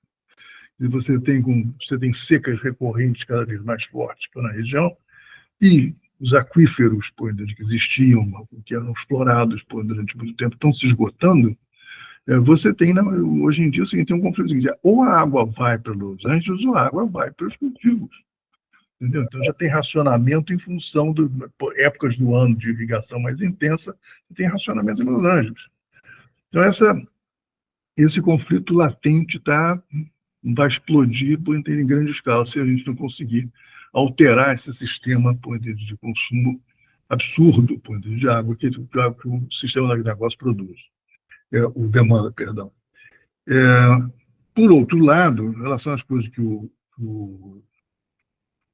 o Tomás, meu velho amigo, meu mais querido, um prazer vê-lo, tem duas coisas que ele levantou, quer dizer, uma sobre essa distribuição da emissão de gases de efeito estufa, que eu já coloquei ele em relação à intervenção da Isabel, e eu concordo com ele, quer dizer, acho que o Brasil tem uma particularidade, quer dizer, em relação aos próprios Estados Unidos, quer dizer, e a Europa, é que você ainda tem muita disponibilidade de terra. Essas terras são, hoje em dia, terras mais frágeis, em ecossistemas mais frágeis, mas ainda existe uma grande quantidade. E o que faz o agronegócio brasileiro, que se intitula Tech Pop, País de Tudo, etc., que são os reis da cocada preta da tecnologia, que eles são ótimos, performáticos do capeta, não são, quer dizer, não sobreviveriam no mercado internacional se a gente não tivesse um elemento que os outros não têm. Nós temos muita terra. A terra é relativamente barata ainda no Brasil, se você for comparar com o preço de terra na Europa ou o preço de terra nos Estados Unidos. Então, aquele negócio, para você expandir a produção de soja ou milho no Brasil, ou pastagem, a terra está ali. Só que essa terra que está ali, ela está se desgastando muito mais rápido do que na história do Brasil. Entendeu? O Brasil levou 500 anos para destruir o bioma da Mata Atlântica, que tinha um solo muito melhor e climas muito melhores, muito mais favoráveis do que pode ser a Amazônia ou pode ser a Caatinga. Então, você tem o Cerrado, mas é o seguinte: enquanto essa disponibilidade existir, o agronegócio vai em frente, ele abandona uma terra degradada. Eu acho impressionante a tranquilidade com que não só o agronegócio, mas o governo, os cientistas, todo mundo fala assim, nós evoluímos enormemente na produção, exportamos mais, produzimos mais, não sei o que e tal, temos produtividade sensacional, mas nós deixamos para trás 100 milhões de hectares de chamadas terras degradadas, 100 milhões. E esse número está baixo, pô. Isso é uma estimativa muito baixa, ela provavelmente vai mais para 130 milhões de hectares, um quarto do total das terras cultivadas ou trabalhadas no Brasil é chamada área degradada. A área degradada é o que? A área que não plana lá porque não nasce nada. Entende? Já está, em alguns lugares, o degradado é a caminho do deserto, está se desertificando. Então, essa peculiaridade brasileira, ela tem que ser. Nós temos que controlar isso aí, porque o agronegócio ele não está se preocupando muito com o que ele deixa para trás. Ele não faz parte das suas preocupações. Quando ele tenha lucro no final do mês, no final do ano, pode ser que está deixando hectares destruídos para trás, mas ainda tem mais hectares para frente, vamos para frente. Vamos ter lá novas terras, por aí vai. Eu vou contar uma historinha para vocês que para mim foi muito elucidativa sobre a maneira de pensar, entende, do capital do agronegócio. Há muitos anos atrás, eu levei um grupo de alemães para visitar propriedades na região do Vale de São Francisco, do Nordeste, e tinha um sistema, eles queriam conhecer os sistemas de agricultura familiar, agroecologia, não sei o que e tal, mas eles também queriam conhecer as grandes empresas produtoras de frutas, sobretudo, ali do Vale, uva, melão, tem manga, etc. Tudo de exportação. E aí eu consegui contactar um sujeito que era um técnico que foi colega de um que trabalhava com a gente, foi da Piracicaba, e ele estava gerindo uma grande propriedade produtora de uva na beira do São Francisco. E a gente levou os caras para visitar e tal. E quando a gente chegar no local, eles estavam em pleno processo de aplicação da agrotóxica, então passavam tratores com fumacê, jogando aquele troço, um cheiro monstruoso, dali uma experiência de choque, aquele troço ali, assim, que é uma nuvem de agrotóxicos assim, por cima das plantações de uva, né? E do Parreiral. E eu me lembro que aí fui conversar lá com o dono do negócio, e o sujeito disse, isso aí é assim mesmo, as pessoas se acostumam e tal. Eu me lembro que eu cheguei e comentei com ele o seguinte, olha, desculpa a indiscrição, mas eu observei que o senhor não usa nenhum sistema de drenagem na sua irrigação. Tudo é irrigadíssimo. O senhor não usa drenagem. E aqui nessa região, drenagem é coisa séria, porque como era visível, você olha para o outro lado do São Francisco, já nós estamos na Bahia, já em Pernambuco, você tinha uma região assim que era uma espécie assim, de uma enorme mancha branca no chão, sem nada crescendo. E aquilo ali simplesmente era uma das primeiros perímetros irrigados do Vale de São Francisco, foi aquela área que estava ali em frente, que os caras também não faziam dreno. Então, significava o quê? Os caras jogavam água ali naquele treco e aquilo foi provocando um fenômeno, é longo para explicar, mas é o seguinte, você joga água no solo do Nordeste, o solo do Nordeste esteve debaixo da água do mar durante milênios, milhões de anos, até que a Terra, a plataforma subiu, a água escoou para o mar, mas o sal ficou. O sal está no subsolo. Então, quando você joga água, existe uma coisa que chama-se percolação, quer dizer, o sal sobe. Por isso que você tem que estar drenando o tempo todo essa água, depois que você jogou a água para cultivo, não sei o que tal, você tem uns canais para drenar essa água, porque ela vai levar o sal para fora do solo. Quando você não faz isso, esse sal sobe e se acumula no solo e mata tudo. Não existe terreno que seja capaz de produzir coberto de sal. Então, essa região, que eu chamo de perímetro de bebedouro, é branco de sal acumulado. Aí eu comentei com um cara, ele falou assim, eu conheço isso, eu vejo isso aqui todo dia. Cara. Quando eu cheguei aqui, eu perguntei o que era. Eu sei muito bem. Eu esqueci, mas o senhor não está preocupado que isso possa acontecer aqui com a senhora? Eu disse, olha, preocupado não, eu sei que vai acontecer.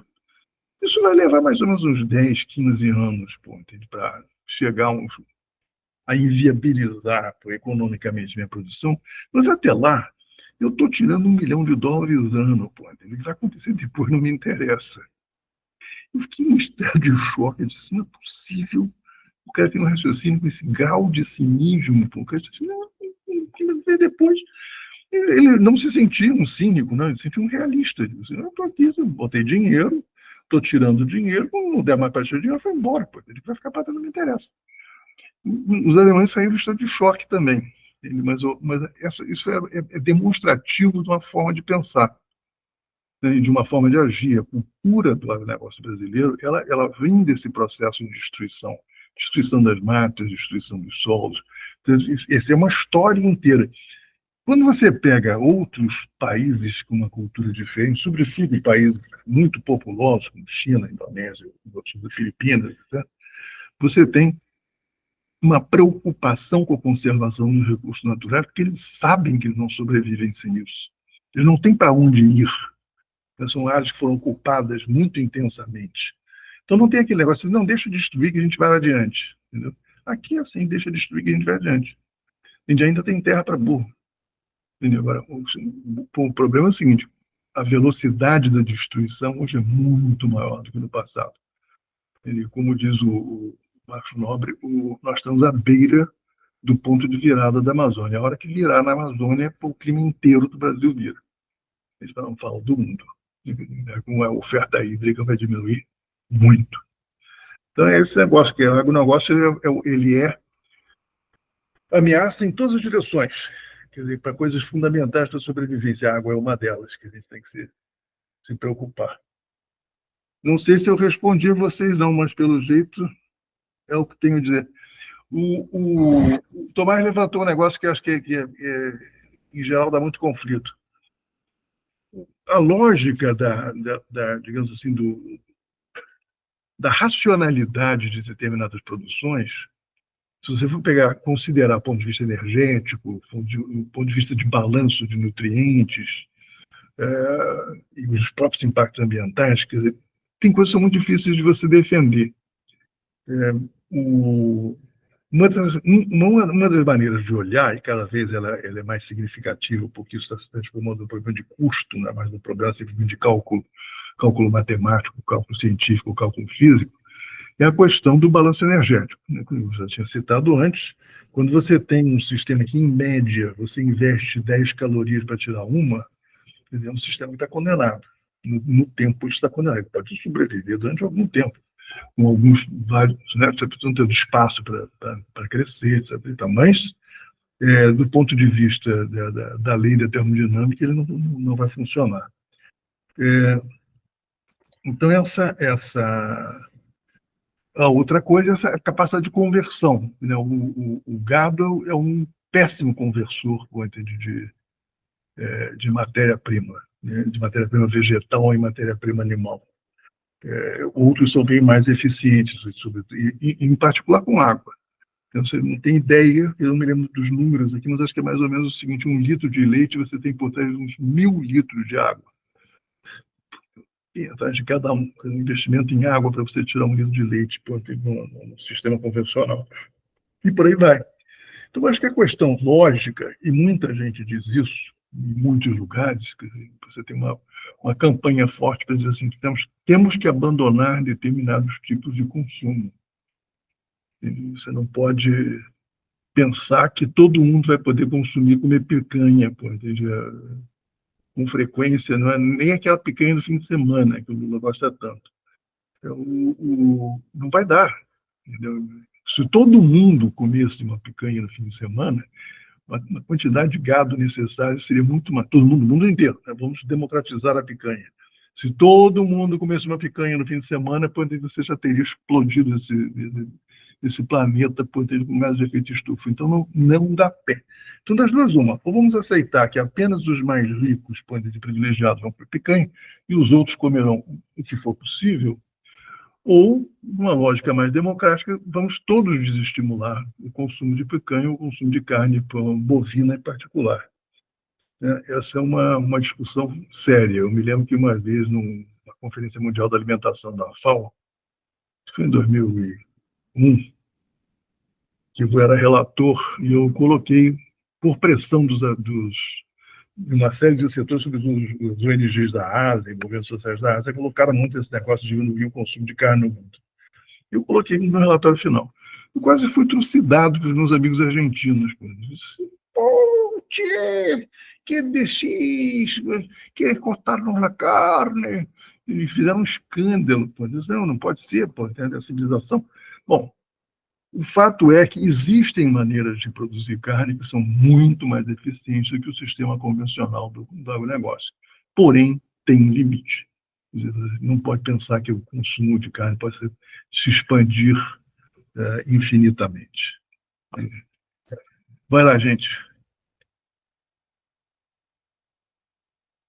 Legal, Jean, legal, valeu. Essa questão aí do imediatismo, né, do individualismo, tá bem legal os comentários no chat ali também. Eu vou passar aqui a bola já, primeiro o Cláudio Timóteo, que está inscrito aqui, depois o Júlio Palpitz. Que é isso, tá? Vai lá, Cláudio Timóteo. Camarada, você.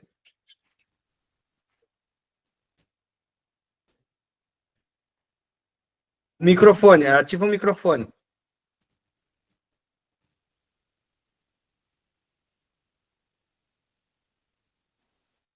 Bom, boa noite a todos e a todas. Bom, a questão hoje da questão da terra, do agronegócio, eles têm o controle praticamente da economia, né, e da distribuição, inclusive, dos alimentos. Hoje a maioria dos mercados no Brasil, principalmente os grandes, estão tudo sob controle da economia externa, né? E tudo que se produz pelo agro é tudo para exportação. Muitos produtos que não tem nos mercados aqui no Brasil estão na Europa, e tudo made in Brasil, né? O que deixou claro a exposição do Jean é que o Brasil é um grande exportador de água, né? Além, exporta soja, vários outros produtos, mas está embutido água, né? E essas riquezas do país não é distribuída à classe trabalhadora. É só um setor da economia que ganha, que é o dono das fazendas, que são uma minoria, a maioria financiado por bancos, ou na onde eles já são parte de uma boa parte dessas terras, né? E como mexer nessa questão? Hoje o Congresso está na mão dessas pessoas, eles devem ter uns 30%. A outra parte é voltada aos banqueiros, os outros 40%. Se tiver uns 30% da classe trabalhadora, ou profissional liberal, é muito, né?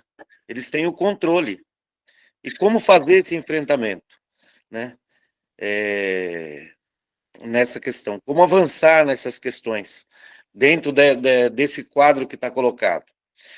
Os governos dito de esquerda, quando pega para administrar, não mexe em nada nas regras, né?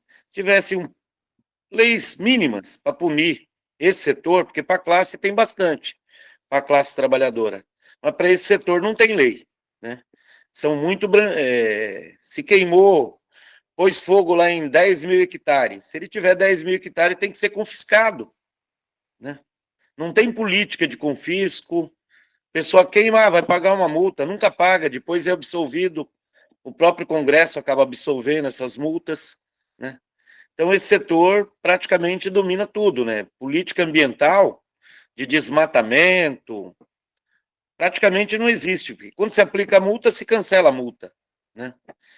E as autorizações dadas para o governo, para o agronegócio, desmatou tudo, passou o trator, não ficou uma árvore, é só soja. Paraná, hoje você anda, alguns setores só tem soja, né? Hoje eu estou morando em Natal, né? Mas morei em Maringá também. Então, como fazer esse enfrentamento? Porque o governo fala, tem que ter uma balança comercial, tem que ter arrecadação, e acaba cedendo tudo para esse setor, né? As políticas públicas de incentivo e incentivar carro a energia elétrica, quando oferecem, que nem ofereceu aqui em Natal, já está tirando, porque quer arrecadar imposto, né? E isso é um governo do PT, o governo Fátima, né? Então, como ter políticas que possam garantir uma menos degradação do solo? Quando o pessoal joga o veneno, né? Recentemente, vocês devem ter visto pela imprensa, jogaram o veneno num colégio. A pessoa já está solta, né? Você joga num colégio, está solto, você imagina, joga nos rios, não vai nem ser notado e nem notificado, né? Essa é a realidade que se encontra hoje o país, As poucas leis que tem, os órgãos públicos que existem, estão a maioria sucateado. Ganhamos a eleição denunciando o sucateamento do Bolsonaro, mas nada foi feito para mudar essa realidade, né? Então está colocado, tem um debate muito grande na sociedade no que tange a tentar diminuir o impacto das empresas que vendem os produtos, são tudo controles externos do país, é tudo monopólio, né? As empresas de veneno controlam as sementes, do que vai ser vendido, aonde vai ser produzido. Agora, como lidar, como trabalhar esse enfrentamento, Gia? Minha pergunta vai nesse sentido. Obrigado, Paulo Timóteo. Vou passar agora para o Júlio Paulo. Júlio.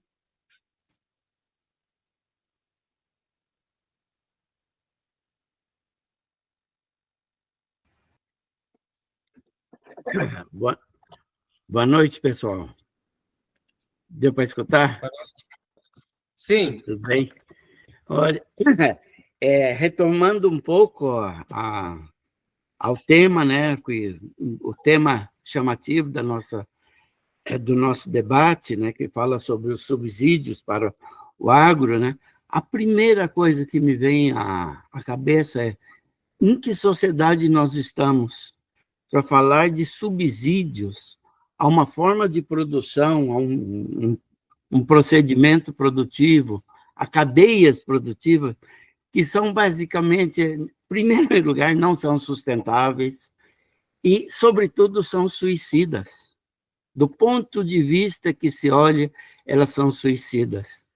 Então, a gente tenta buscar a lógica, quem favorece, quem se beneficia disso, especialmente nesse momento que estamos vivendo no mundo, que eu acho que é a opinião geral dentro do Brasil, de norte a sul, dentro da sociedade, assim, com qualquer pessoa que você fala, existe uma reação negativa à questão do agro, como eles se apresentam, né? A gente, pela experiência nossa, minha experiência, basicamente, experiência brasileira, é praticamente no Nordeste, no semiárido, na Caatinga, né? E durante anos trabalhei também como auditor, e eu vejo aí falar de subsídio quando a gente conhece por dentro o processo de acumulação de riqueza, né? Em primeiro lugar, o Brasil serve como uma resposta às necessidades do capital mundial. Isso é tranquilo. Da mesma forma como o Brasil enveredou-se pela questão da soja, a partir dos anos 60, a soja surge como uma resposta ao impacto do afastamento da corrente Humboldt no Pacífico, que afastou a anchoveta da costa peruana, acho que foi em cerca de 300 quilômetros, deixou o país ficou sem 90% da sua renda, né? Mas existia uma demanda mundial por proteína, encontraram na soja, encontraram nos espaços, né, nos espaços brasileiros essa possibilidade. Aí eu queria chamar a atenção a essa questão que, junto a ela, veio também a questão da celulose, que é vamos dizer, uma parte técnica de ponta, mas ela pertence ao agronegócio também. Aí, então, você vai encontrar, quando vai analisar subsídios, aí você vai ver a monstruosidade que existe por detrás disso. Todo o processo que dá espaço à instalação da Aracruz, ainda da memória, né, de vocês, especialmente do Tomás, do Jamarque, né? Lembra desse processo? Como foi a destruição, vocês se lembram da destruição das espécies de beija-flor que existiam naquela região, na expulsão de populações que viviam ali, e a transformação. Não é admissível que um país com mega diversidade ter, de repente, panos verdes desérticos de 200 mil hectares de uma só espécie. Não estou falando, não estou estigmatizando o eucalipto, é qualquer monocultura. Então, nós temos um exemplo. E as isenções que vêm na esteira disso? 10 anos sem imposto, é selo verde internacional para garantir acesso a mercados internacionais. E assim por diante. Sistemas fake de extensão para transformar, porque a ideia, no fundo, é não vamos transformar um produtor agrícola e um produto pequeno que tenha dentro de sua pauta de produção um estoque florestal. É uma mentira. Nós sabemos como isso funciona, né? Então, esses aspectos são esses detalhes da cadeia que a gente hoje temos muita informação e elas devem ser exploradas para entender mais a fundo todo o aparelhagem midiático. É basicamente uma aparelhagem midiático. É insuportável a ideia de ter no caso do eucalipto, 200 mil, 150 mil hectares direto, né? Mas esse processo ele vem automaticamente pela necessidade dessas empresas, dessa cadeia que produz uma matéria-prima específica, mas o rendimento é astronômico. Eu vou dar um exemplo aqui, o que há permitido esses avanços de tecnologias de ponta. Eu tenho muito mais de 50 anos de profissão. Quando eu comecei, eu sou engenheiro florestal, quando eu comecei a trabalhar, a gente calculava, no caso do eucalipto, 3 ciclos de corta de 7 anos, fazendo uma rotação de 21 anos. Cada ciclo de corta, a gente calculava por volta de 30 metros cúbicos por hectare ano. Daria, em 7 anos, 210 metros cúbicos. Esses 30 hectares por 30 metros cúbicos hectare ano são atualmente 120. É extraordinária a quantidade de recurso que entra aí, sem imposto, com as isenções que se permitiram, né? E aí tem a questão das áreas limpas, quando vamos para o agronegócio, para o agro, para a produção de grãos, todas aquelas zonas lá do Piauí que estão sendo exploradas. Para onde vai aquela madeira? O dono da terra tem a terra limpa só em troca da madeira que sai ali, porque aquela madeira entra como base da matriz energética do Nordeste, que ainda se usa 30% da matriz energética do Nordeste é da caatinga. Então, é grátis, a preparação da terra é grátis. Os lucros que saem, eu conheço da parte florestal, os lucros da parte agrícola são igualmente astronômicos, né? Então, é isso. Então, essa é a questão de fundo, que a gente tem que buscar os meios. E eu queria também chamar a atenção a uma coisa muito importante, que é a questão da agricultura tradicional camponesa, do semiárido, que a gente tem que fazer um esforço, porque o camponês que vive naquelas condições, ele é um produtor ecológico, altamente ecológico, adaptado, ele vive da terra, ele não é esse especulador da terra, ele não está ligado a uma bolsa de negócios. Um produtor vamos lá, Serra Talhada de Pernambuco, uma média de milho, 500 quilos por hectare. Um produtor aqui do Paraná, de Campo Mourão, 11 toneladas por hectare. Então, que sinal de cooperação, que entendimento pode haver entre essas duas categorias? Então, tem uma superestrutura que se beneficia disso. É isso, como chamaríamos isso? Uma superestrutura técnico-política, que é geral em todo o mundo, né? Tá, no mundo capitalista hoje, isso é norma. Só para terminar aqui, só como um exemplo, no caso da Finlândia, eu trabalhei também muitos anos lá, dentro do bosque tradicional finlandês, que é já no norte, super norte, né, onde a biodiversidade se reduz, teríamos 25 espécies madeireiras vamos dizer, há 70 anos atrás. Hoje são 3 espécies. O bosque continua verde, está bonito, todo serve para cartão postal, mas a biodiversidade acabou. Então, porque a indústria só demanda 3 espécies, no máximo 5. As outras foram embora. Mas as pessoas nem mais se dão conta disso, né? Porque tem uma mídia, tem... É por aí, então, fica essa a minha apreciação. Muito obrigado, Júlio. Passar para o Tomás antes de passar para o Jean, tá? Não, só para dizer duas coisas. A primeira, que tem que ver um pouco com o debate, é só para informar que recentemente se chegou à conclusão que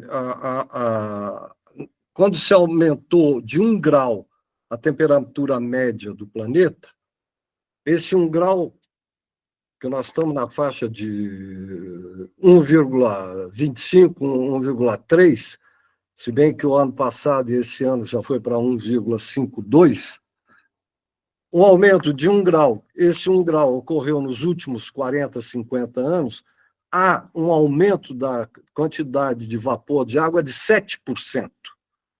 Quer dizer, que evapora da superfície da Terra.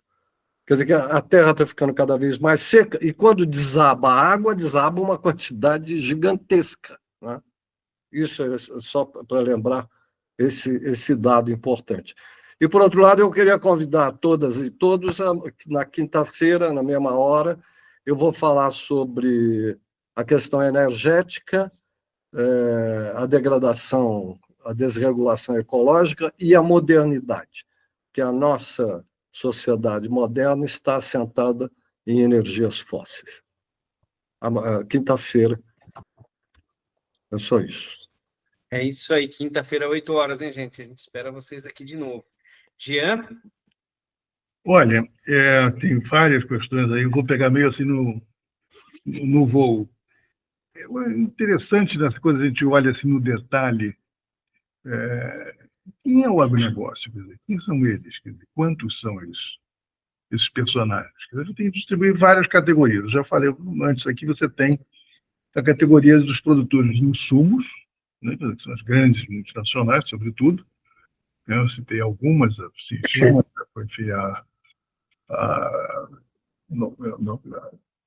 é que chama a outra? A Bayer, enfim. Depois você tem uma segunda categoria, que é a categoria, digamos que é o pós-colheita, que todo mundo compra, transforma e comercializa o produto agrícola.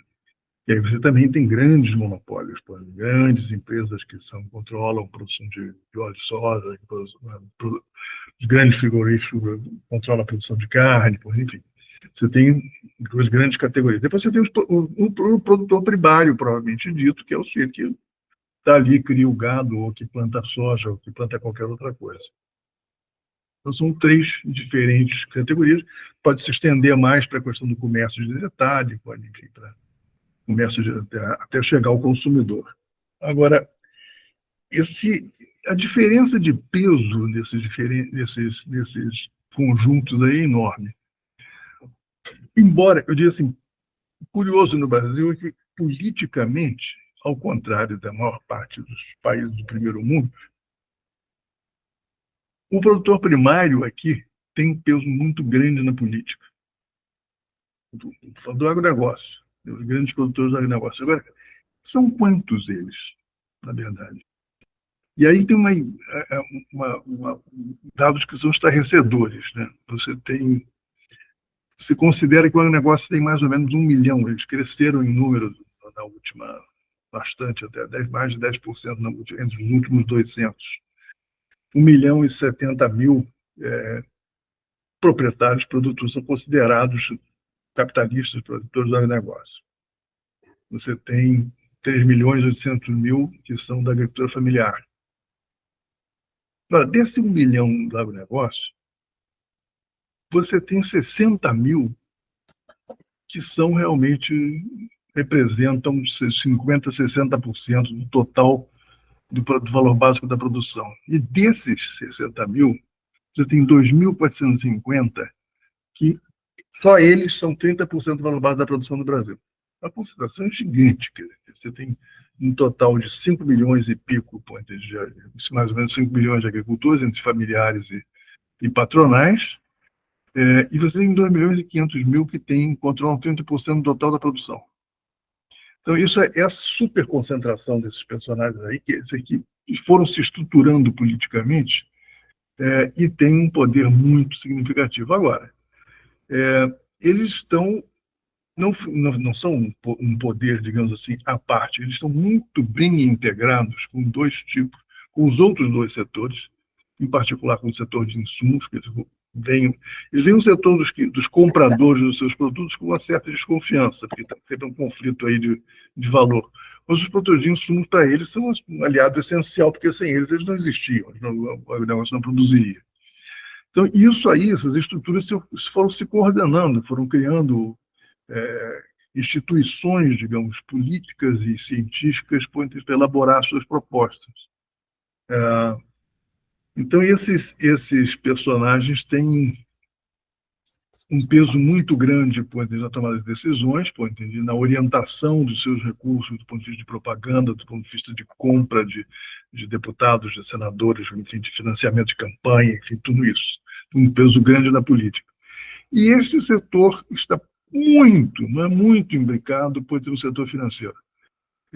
Tanto as grandes empresas de insumos, como as empresas de comercialização, como os próprios produtores de agronegócio, eles são todos muito bem ligados, em sociedades muito fortes com os grandes bancos, os grandes bancos de investimento no Brasil. Então, isso dá um poder considerável para essa categoria. Hoje em dia não é um acaso que hoje em dia se considera, os analistas lá do Congresso em Foco consideram que esse nosso Congresso atual tem de gente diretamente ligada aos interesses do agronegócio menos da metade. 40%, 37%, são diretamente interessados, vinculados ao setor. No entanto, quando você pergunta quantos são os aderentes, pessoas que se declaram vinculadas à ideia do agronegócio, são da bancada ruralista, são mais de 300. Mais de 300 e paulada, quase 350. Quer dizer, o que significa que a pessoa, mesmo não sendo diretamente interessado no tema, pessoalmente vinculado a empreendimentos dessa área, ele tem uma ligação, digamos assim, ou por interesse mais macro, digamos assim, ideológico com a questão, ou ele tem um interesse indireto via aplicações, etc. E atualmente isso está ficando cada vez mais forte, porque uma das últimas novidades desses últimos 5, 6 anos é que foram criados uma série de mecanismos de financiamento privado das safras. Curiosamente, nos primeiros tempos do Lula, o agronegócio não queria saber de financiamento privado de safra, não, bastava do governo. Estão bem contentes com aquilo. Atualmente estão correndo atrás de... Então, são letras, né, letras agrícolas, você tem uma série de 3, 4 mecanismos, e hoje em dia isso está rolando. Se o plano de safra do governo, que empresta ao agronegócio alguma coisa como 300 bilhões por ano, ou mais, eu estou dando um chute no número aproximado, é mais do que isso, essas aplicações, digamos, privadas do setor bancário, diretamente do setor bancário, já estão em 120, 130 bilhões. Ou seja, um peso muito grande dentro do conjunto da economia. E hoje em dia, um dos problemas que está sendo vivido de crise do agronegócio é exatamente porque eles não estão pagando essa dívida privada. A dívida para o governo, o povo vai lá, bate o pé, negocia, o governo cede. E a dívida para banco é uma outra conversa. Isso é mais complicado de você resolver.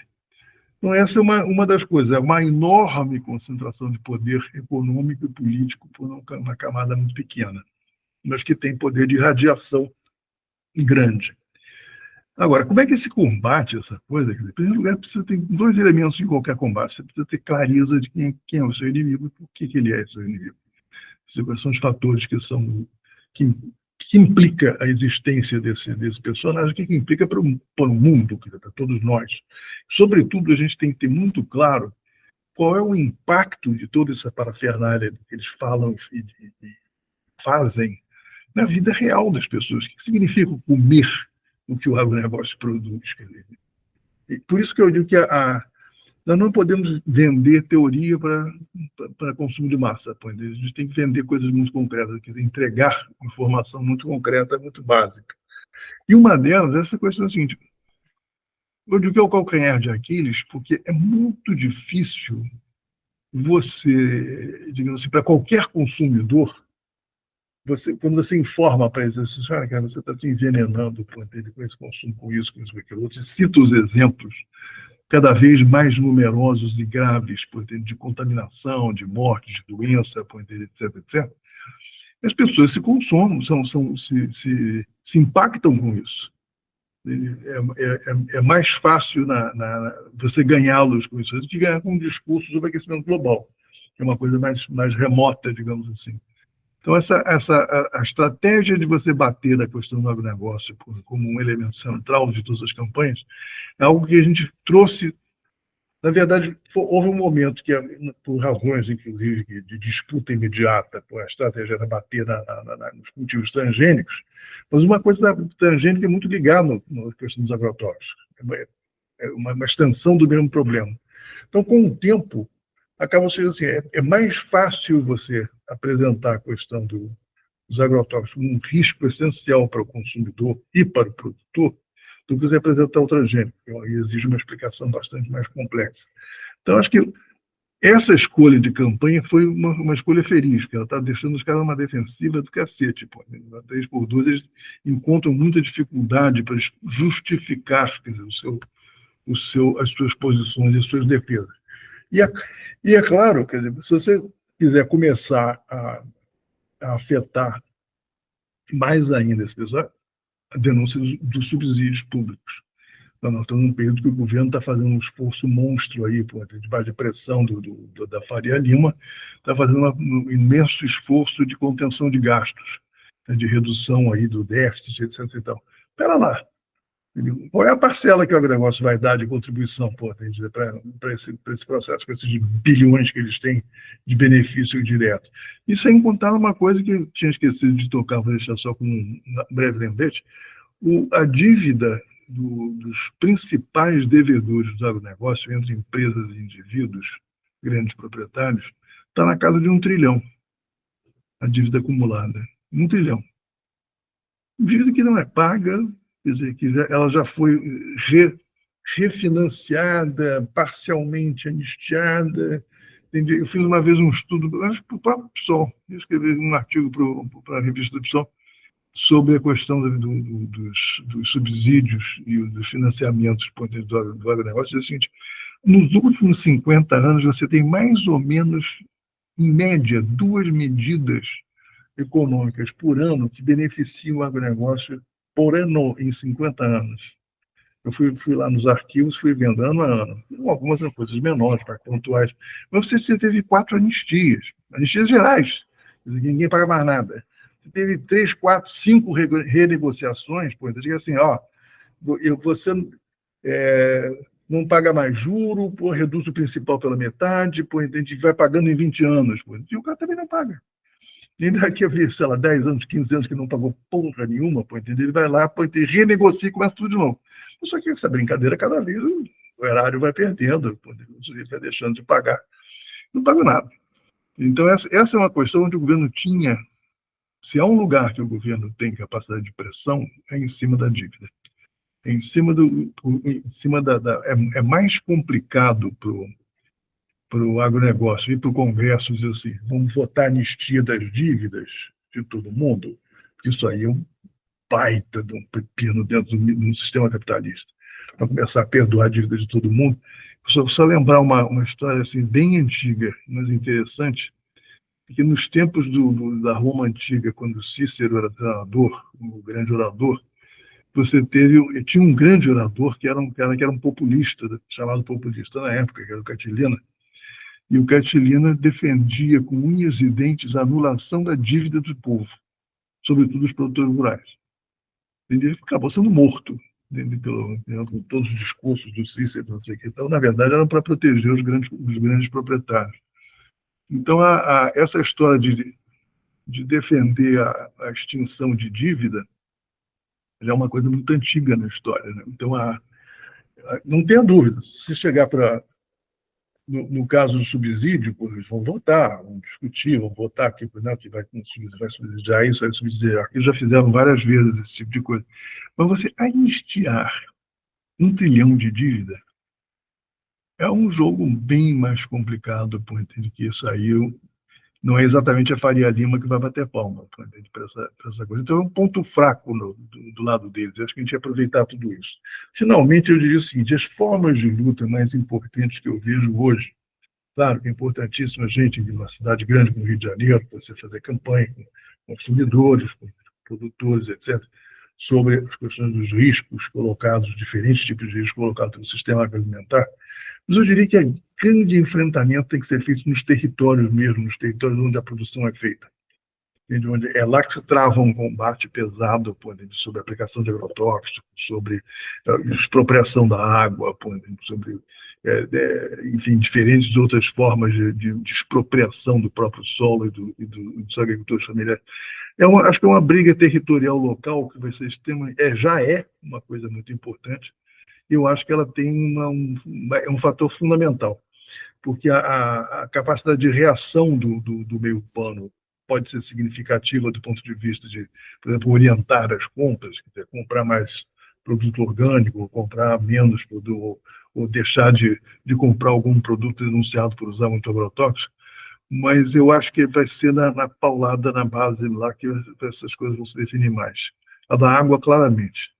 A disputa pela água ela começa nos territórios. A água não nasce aqui no centro do Rio de Janeiro. Ela chega aqui depois de passar por toda a Serra da Paraíba. Da nossa Paraíba, né? do Rio Paraíba. Não da Paraíba aí do Nordeste. Olha, eu acho que foi mais ou menos isso. Eu não sei se é que eu esqueci algo aqui nessas perguntas que foram levantadas.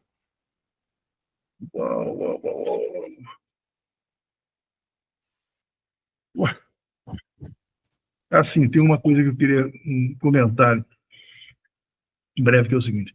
Eu citei rapidamente no final da minha primeira intervenção que a Amazônia se tornou uma terra à parte, não é exatamente território da República Federativa do Brasil. Ali tem um controle diferente de atividades ilegais, inclusive de atividades criminosas. Agora, para controlar o desmatamento nessas circunstâncias, eu conversei já algumas vezes com um cara que teve um debate comigo no ano passado, que é o Saraiva, delegado da Polícia Federal. O Saraiva disse o seguinte: olha, alguns anos atrás, quando a Federal ou o IBAMA chegava para pegar os caras que estavam fazendo grilagem, os caras que estavam fazendo, como é que chama isso, garimpo ilegal, os caras se entregavam, né? Saíam, iam embora, depois voltavam. Mas, enfim, no imediato, hoje em dia não. Hoje em dia os caras recebem a bala. Entendeu? Com a quantidade de armamento que o Bolsonaro permitiu ser comprado no período do governo dele, essa gente está toda armada. Só de mineradores ilegais tem 300 mil. Entendeu? A maior parte deles armados. Então, como é que a Federal, com seus parcos de recursos naquela região, ou o IBAMA, que tem menos ainda, que o Bolsonaro passou o rodo no IBAMA, ou o ICMBio, vão controlar isso como? Hoje em dia, inclusive, os recursos técnicos para controlar desmatamento são espetaculares. Você tem equipamentos avançados de fotografia de satélite que permite você praticamente, digamos assim, no momento em que o sujeito está passando o trator de esteira, ele está sendo filmado, localizado pelo GPS e tudo. Não sabe onde está. Saber onde está e quem é que está fazendo, eles sabem. Eles sabem. O INPE sabe perfeitamente, ele tem tudo fotografado. Agora, eles não têm o que fazer com essa informação. Que aí eles denunciam para o ICMBio, denunciam para o IBAMA, denunciam na Federal. Mas não tem gente, não tem helicóptero, não tem voadeira, não tem nada disso aqui. Não tem pessoal, entende? E quando chegam lá, ainda são recebidos a bala. Então, o controle direto é praticamente impossível. Inclusive, tem uma peculiaridade que esse nível de observação, de filmagem de detalhe, assim, muito pequena, chegou ao ponto que um desmatamento de 30 hectares ele é perfeitamente localizável pelo sistema de fotografia. Os caras sabem, estão vendo, tem o trator passando, os 2 tratores um correndo, tudo isso é perfeitamente localizável e eles, através disso, eles acabam localizando quem fez. Isso gera um processo, não sei o que, tal. O pessoal da grilagem começou a se preocupar com isso e de 2 anos para cá, eles adotaram uma fórmula que é o seguinte: vocês repararam nas estatísticas do ano passado para esse ano, de desmatamento? Foi no governo propagandou, o desmatamento caiu. Vitória do governo. Entendeu? Nós entramos a causa do desmatamento, o desmatamento caiu 20%, não sei o que e tal. Estava lá na altura, caiu 20%.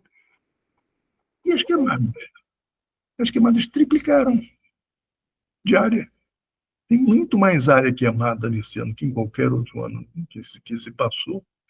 E houve um descolamento, porque, em geral, a sequência de ocupação do solo pela grilagem é retirar madeira de lei. Segundo, passar o trator de esteira. Terceiro, deixar secar e tacar fogo. E depois vai lá e planta pasto. Isso é a sequência das coisas. Com essa capacidade de fiscalização maior por parte do INPE, eles estão adotando agora o seguinte: o sistema não é mais passar trator de esteira, é passar gasolina e água e fogo. Taca fogo. É muito mais complicado um sujeito sozinho, enfiado no meio do mar, um galão de gasolina, soltando um fósforo, não tem fotografia que pegue. Entende? Então, a impunidade ficou muito maior e eles passaram a adotar essa fórmula como fórmula principal de queimada, facilitado pelo fato de que, com 2 anos de seca, você teve a floresta secou. Ela está queimando muito mais facilmente do que no passado. Afinal de contas, aquilo é uma floresta úmida, muito úmida. Agora está pelo raleamento da floresta e pelo fato de que ela está secando muito rapidamente, ela está pegando fogo com mais facilidade. Então você tem todo esse mecanismo. Ora, já tem 20 anos, não, 11 anos, pelo menos, que tem um pega-point dentro do Congresso a respeito da certificação de origem, quer dizer, do rastreamento ou rastreabilidade da carne que é produzida na Amazônia.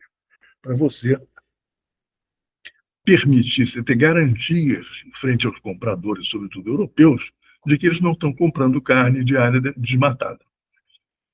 Ora, esse sistema é o seguinte: houve, inclusive, não tem lei sobre isso que o agronegócio não deixa votar. Mas você tem um acordão que foi feito, sobretudo, pelas 4 maiores frigoríficos, né, entre eles o JBS, Minerva e tem mais 2, fizeram um acordo com os produtores de gado da região amazônica, 60% ou 70% deles assinaram esse acordo, dizendo o seguinte: que eles iam entregar carne que não era de área de desmatamento. E a JBS certifica que a carne que ela está vendendo não é de área de desmatamento. Como é que ela consegue fazer isso? Porque quando ela compra a carne, ela compra, não é do local onde o bezerro nasceu. O bezerro nasce e cresce num lugar, passa para uma outra fazenda na fase de recria, depois passa para uma outra fazenda na fase de engorda. Então, o que a JBS garante, isso ela pode garantir, porque ela tem o nosso sistema de certificação, é que nessa última etapa, esse animal não estava numa fazenda que foi desmatada. Pelo menos não foi desmatada recentemente, nos últimos 5 anos. E ponto, está garantido. Agora, também se sabe, como todo mundo sabe, que esse gado veio de área desmatada. Ele nasceu em área desmatada e foi transportado para esta área exatamente para ser limpado. Então, seria uma legalização do processo. Então, quando os europeus estão cobrando seriedade nesse jogo, eles dizem assim: olha, a gente só vai comprar se vocês nos garantirem a seguinte coisa: vocês vão colocar um chip na orelha de cada bezerro nascido, e esse chip vai contar a história da vida desse bicho. Então, a técnica hoje é simples, ela permite fazer isso sem muito custo. Então, ele vai permitir, vai descrever todos os deslocamentos que ele fez, se ele foi de uma fazenda para outra, que fazenda era essa, de que lugar ele saiu, onde é que ele passou. Então, com isso, você permite fazer um outro tipo de rastreamento e diz assim: bom, se ele fez esse itinerário, que ele tinha nesse itinerário, que fazendas ele passou, se fazendas foram desmatadas ou não. Então, é tranquilo o controle. E esse controle não precisa de você botar arma na cara de ninguém, você não precisa você descer no meio da Amazônia para interditar isso ou aquilo, simplesmente se estrangula a venda de carne de área desmatada. Não existe nada mais eficiente para você derrubar o desmatamento do que isso. Agora, isso aí, evidentemente, a briga é tão feia que a União Europeia colocou isso aí como uma exigência à margem do acordo do Mercosul. Isso não faz parte do acordo do Mercosul, mas é uma decisão tomada na Assembleia Geral da União Europeia. E todos os países, todos os congressos nacionais ratificaram. Ou seja, uma decisão que não depende de burocracia negociando acordo. É uma coisa que um voto feito por todo mundo. E, evidentemente, todo mundo aqui pulou alto, né? O negócio chiou, tal. E o governo comprou a posição do agronegócio. O Lula, que é o cara que foi para a COP de Sharm el-Sheikh no Egito antes da posse dele, para dizer que ele ia derrubar, fazer um desmatamento zero até o fim do governo dele, essa era uma boa oportunidade de fazer isso. Ele ficou do lado do negócio dos desmatadores. Esse é um dos problemas graves que a gente está encontrando. Quer dizer, cada vez que eles fazem uma constatação dos erros mais graves da história do Lula, cada vez que ele resolve estender a mão, de dar um abraço, pôr no negócio, ele se ferra todo, os punhais ficam prontos para enterrar nas costas, e não ganha nada com isso, mas nós todos perdemos. Terminado, pô. Pelo menos, se não tiver mais nenhuma pergunta. Se tiver, estamos aí. É isso aí, né? Não tem ninguém agora aqui. Jean, quero agradecer bastante você, agradecer a todo mundo que ficou aqui até agora. Foi muito bom. Na quinta-feira, mesmo horário, 8 da noite, Tomás Tarquini. Nós vamos discutir energia, nós vamos discutir transição energética e passar para suas considerações finais, Jean, colocando essa reflexão, né?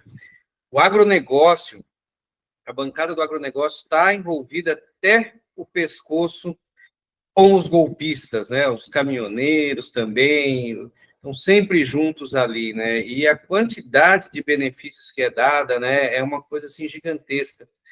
Então, qual o benefício que traz, né, para, por exemplo, lá atrás, Lula ter falado que os usineiros eram os heróis, né? E ainda continuar, né? A gente não consegue ver. Mas é isso. O debate continua. Jean, passo para você fazer suas considerações finais e agradeço demais aí a sua participação.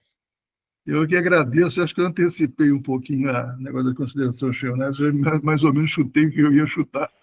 Agora, eu só quero agradecer mesmo, e dizer o seguinte, adoro esses papos, pois vocês me chamem quando vocês quiserem, enquanto vocês me aguentarem, pois eu fico feliz.